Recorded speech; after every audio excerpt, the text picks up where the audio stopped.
Welcome back. Let's get this over with. Thank you. Thanks. Number 5. You're such a fucking hoe. I love it. You're such a fucking hoe. I'm done with this idiot. Which one? Yeah, I guess I should clarify, right? I meant Kanye because I was never down with Lil Pump to begin with. Although, wasn't the appeal of SoundCloud rappers like Lil Pump that they were punk and DIY and disconnected from bloated out-of-touch superstars like Kanye? Well, he's moving on up now. Let's get it, I guess. But yeah, I'm especially done with Kanye. I was done with him as far back as Life of Pablo, which for the record I hated. For the guy trying to be the new Pablo Picasso, what he reminds me most of is an old SNL sketch where Picasso's so drunk on his own fame he blows his nose and calls it a masterpiece. I'm Picasso! Yeah, that's all of what Kanye sounds like to me these days. I'm Kanye! I can put out any turd I want. Kanye shitposted his way through 2018, including a song whose only lyrics were poopity scoop the whoop, but at least that was an effective troll. This is just sad and lazy. I'm a sick fuck, I like a quick fuck. I'm a sick fuck, I like a quick fuck. I'm a sick fuck, I like a quick fuck. I'm a sick fuck, I like a quick fuck. It's just the two of them saying fuck over and over again like middle schoolers. We can tell niggas today, hey, I wanna come, motherfucker. And it samples a sex joke from one of the queens of comedy there. It seems like it's a setup for some kind of song about female empowerment, or at least something where Kanye brags that he can deliver in bed, but it's not either of those things. I've seen people try and reconcile that sample with the rest of the song, but the fact is it's just incoherent, like all of Kanye's music is these days. I'm a sick fuck, I like a quick fuck. I like my dick suck. He's sick. He likes sex. Appalling. Yeah, I know. A lot of people liked Life of Pablo, or Kanye's newest album, or they tell me Kids See Ghosts was good. Was it? You know what, even if it was, you know what? I didn't think Iggy Azalea was untalented. But she clearly wasn't talented enough that we needed to put up with her. And that's where I am with Kanye too. He officially became not worth it to me with all his inane dramas and his incomprehensible politics. He needs to be on meds. But he just said this week that if he goes on meds, he couldn't make Beautiful Dark Twisted Fantasy or Watch the Throne. I'm fairly certain that's not true, but even if it was, you're not making Watch the Throne, Ye. You made this. I wanna hear more shit, I like the whole shit. Send me some more shit, you trifling hoe, bitch. Bitch. Get some meds. I wanna come, motherfucker. Thank you. Thanks. Number 4. Are you guys ready to laugh? Lil Dicky. Coming this 2018, the hilarious body-switching comedy that dares to ask the question, what would happen if you switched the brain of Andy Samberg with a stupid 10-year-old? You'd get Lil Dicky. And Lil Dicky would give you a song where he kisses the ass of the most detestable man in music. I think it'd go a little something like this. I woke up in Chris Brown's body. So how this shit turned into Freaky Friday. The song wasn't my pick for worst song of the year, but it was certainly the most loathsome. If you need a recap, it's a song about how great it is to be Chris Brown, where Chris Brown pretends to be someone else so that he can compliment his own penis. And Lil Dicky pretends to be Chris Brown and plays Breezy's own history of abuse for light-hearted yucks. Ain't nobody judging cause I'm black or my controversial past. My mistake, clearly this was the worst 2 seconds in pop 2018. Look, I feel like a fucking dweeb every time I try to tell people not to laugh at something because it's offensive. But I'm entirely comfortable telling you not to laugh because it isn't funny. How's Dick staying perched up on his balls like that? This guy's a fucking hack. He should be a drive-time DJ rotting in a small market radio station somewhere, but he has bizarrely good connections where he can get big names like DJ Khaled, or Ed Sheeran, who didn't even release anything this year and yet shows up on the worst list 3 times. Oh, and this song also features Kendall Jenner, where she gets to pretend that Lil Dicky is possessing her body and masturbating. I got a vagina. I'm gonna explore that right now. An auspicious start to her music career, I'm sure. But also a scene that prompted a question from my viewers that I missed. Is Lil Dicky molesting Kendall Jenner? Well, now that's an interesting question. I don't know. I mean, she's not in that body. But an unconscious girl is arguably not using her body either. It's not okay to touch her. But Dicky didn't steal Kendall Jenner's body. It was involuntary for him too. He's gonna have to pee at some point, so there will probably be some hand contact out of necessity. Are there squatters' rights for bodies? When do they kick in? I don't know. The ethics of brain switching are complicated. But maybe it's something to think about for a couple minutes instead of immediately jamming your hand in there literally 5 seconds after it happens. Look, it's a gross fucking joke either way. Little Dicky could switch his brain with a can of Cheese Whiz and it wouldn't make any difference. Next. Number 3. Midway through 2018, Drake, the biggest music star in the world, got in a feud with Pusha T and took what is undisputably the biggest L of his career. He was humiliated. I've talked before about Drake's uncanny ability to lean into his own corniness and skate past things that would end lesser careers, but it seemed like this could in fact be the last nail in the coffin. The one blow that he could not survive. Nope. In My Feelings caught on right after that, and it was just like the Pusha T thing didn't even happen. Drake is like Nicolas Cage, with one embarrassment after another, and yet nothing ever sticks.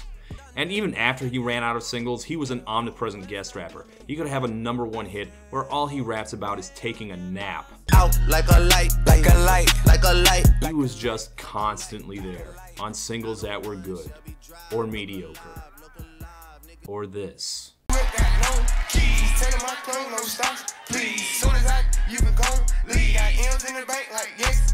I feel more and more disconnected from hip-hop these days, so maybe I don't have the palate to judge anymore, but I'm pretty sure this sucks. I mean, there's no beat, no hook, no lyrics. I can only assume that Drake powered this to hit status on name recognition alone, because it sure didn't do it off the strength of the other guy. Even the title, Yes Indeed, sounds like a disinterested shrug. M's in the bank like yes indeed. Yes indeed. Sure, I guess. Cardiac glasses, I won't even Pikachu. Yellow Ferrari like Pikachu. I got 'em. I'm all for cartoon references, but that wasn't remotely clever. Like the first line was peek at you. There was only one thing that was gonna rhyme with. You wanna impress me? Come up with a rhyme for pseudo-wudo. Apparently Pikachu was the original title of the song. Naming your song after a furry animal roughly the same color as your car. Panda, panda, panda, panda. Wait and see, look like a panda. It's been done. But yeah, there is one line that really pushed it over the top for me. From the basement, I'm straight as a street, man. I come from the pavement. I'm in all hundreds, it makes them go crazy. Wham, shit on the baby. Wham, shit on the baby. Is this some kind of 8 Mile thing where he destroys himself before you can?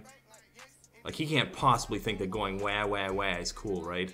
I wasn't gonna make fun of your name, dude. It's too generic for that. I think he's trying to lean into it like Drake does, but if you're embarrassed by your rap name, you can just change it.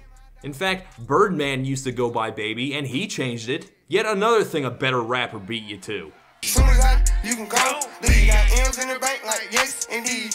I'm just so tired and bored by this shit. Bitch, he's a baby. And this was a dirty diaper of a track. Next. Number 2. Oh my god, a lot happens in 12 months. Yeah, this happened this year. Remember? I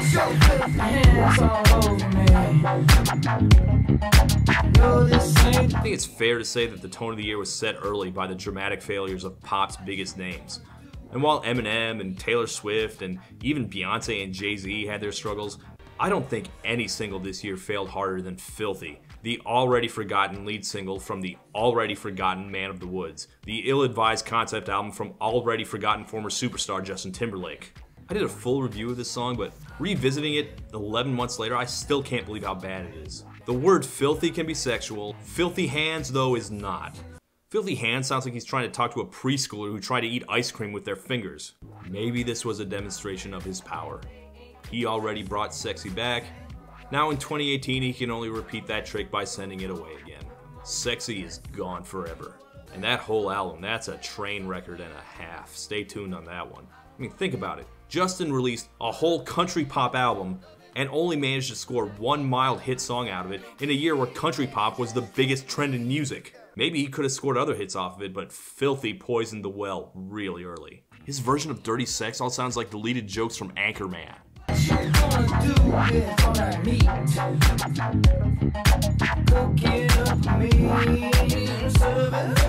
Sir, I'm gonna have to ask you to leave this Arby's. But my favorite part was when he starts really getting into it. I mean, he's trying to put some oomph into that.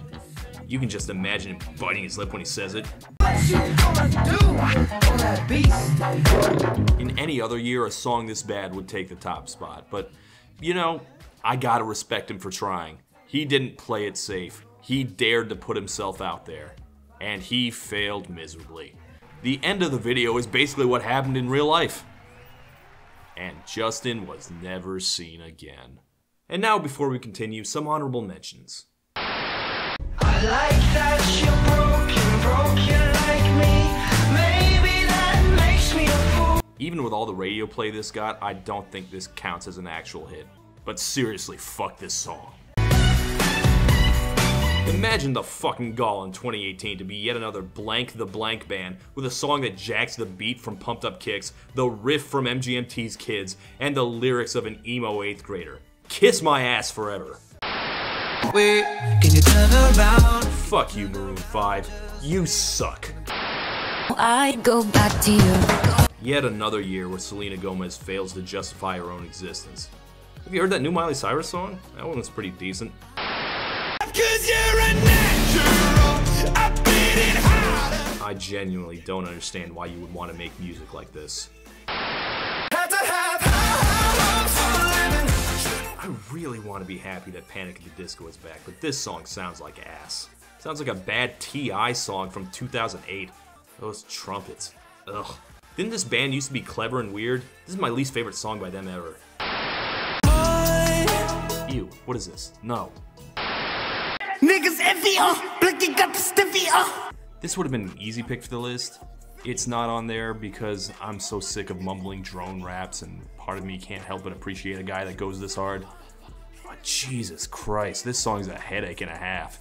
I'm actually really divided over whether it's the song I don't like or if it's just Tekashi as a person. Either way, fuck this guy, right? Honorable mention just for being a shitty human being. Thank God he's not gonna be around in 2019. And that's it. You don't even get a lot of honorable mentions in this exhausting year. Let's finish this. Number 1. Girls like you run around with guys like me till sundown. When I come through, I need a girl like you, yeah, yeah. Fuck you, Maroon 5. You suck. I struggled pretty hard over this one, honestly. There were times when it didn't feel right. Considering how grotesque this year was, where every single day felt like my blood was on fire, it felt wrong to give it to a song whose main crime is just being boring. I mean, sure, Adam Levine is a featureless mannequin riding a groove so oily and limp that even a force of personality like Cardi B can't seem to get a foothold in it. But so what, right? Surely, in this awful year, just symbolically, the title of worst song should go to something really offensive, like my problematic unfave Freaky Friday. Or it should go to one of the surprising number of men who committed some kind of horrifying crime. I was considering it, I seriously was. And then this song would come on again, and my mind would be made. There was only ever going to be one song that would take the spot. There's just nothing good about it. Like every other song on this list, I can see some kind of attribute that could be good in other contexts. But Girls Like You, if you like this song, what are you promoting? What feelings are you trying to send out in the world? What's there to like? And even if I had to give the title to something that makes me morally outraged, you know what? Adam Levine doesn't want to make music. He stopped caring years ago. And in 2018, laziness and complacency are also problematic. So yeah, I am offended by this. So one last time, fuck you Maroon 5, you suck, give up your spot in music to someone who still gives a shit. I need a girl like you.